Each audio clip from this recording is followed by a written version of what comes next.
There was a moment, somewhere between the applause and the credits, when it seemed like Ben Shephard's newest adventure might not get a second chance. And for a lot of viewers who'd spent their evenings watching contestants claw their way up a mountain for a shot at life-changing money, that realization landed harder than expected. The show in question is The Summit, ITV's ambitious survival competition set against the brutal, breathtaking backdrop of New Zealand's southern Alps.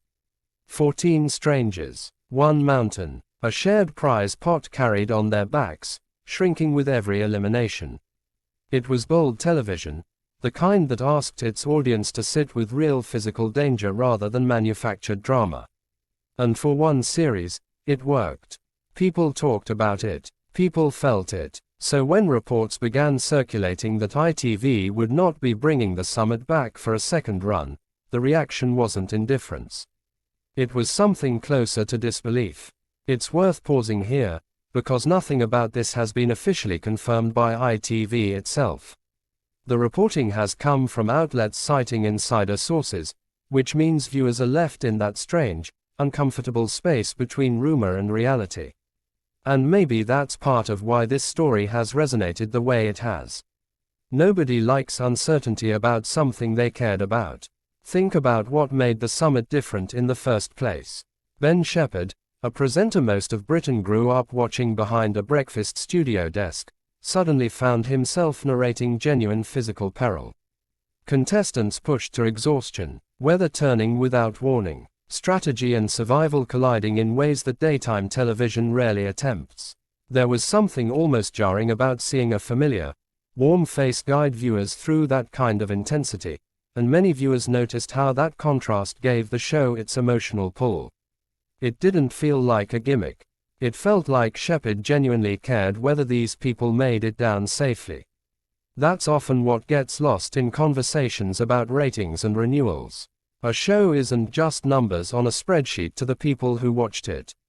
It's the tension you felt during a live radio silence between contestants stranded higher up the mountain. It's the quiet relief on Shephard's face when a group finally reached camp. Some people watching felt like they were part of that climb too, in a strange, second-hand way that only television can create.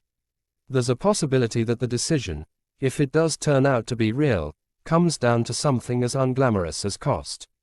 Filming an entire competition series on a remote New Zealand mountain range isn't cheap, and reality television in Britain has become an increasingly competitive, increasingly expensive space.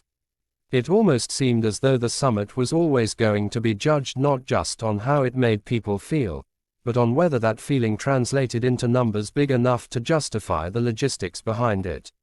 Still, it's hard not to wonder what gets lost when a show like this doesn't return. Not every format needs a season 2 to be worthwhile. Sometimes a single, complete story is enough. But there's a particular kind of disappointment that comes from watching something ambitious, something that clearly took real effort and real risk, and realizing you might not get to see where it goes next. Viewers online interpreted the news, unconfirmed as it is, as a signal about where British reality television is heading. Big, cinematic, high-stakes formats are expensive gambles. Not every gamble gets to keep rolling the dice, no matter how much affection it earns from the people watching at home. While nothing has been confirmed, the conversation itself says something worth noticing. People don't debate the future of a show they didn't care about. They don't revisit a mountain they never climbed alongside the contestants, even from their sofas. Maybe what stayed with viewers wasn't just the competition itself, but everything that seemed to exist in the quiet moments between the drama, the exhaustion on a contestant's face, the way Shephard's voice softened at just the right times. And perhaps that's exactly why a story like this keeps sparking conversation, long after the credits roll and long before anyone knows for certain what happens next. What did you notice most while watching The Summit, and do you think it deserved another series?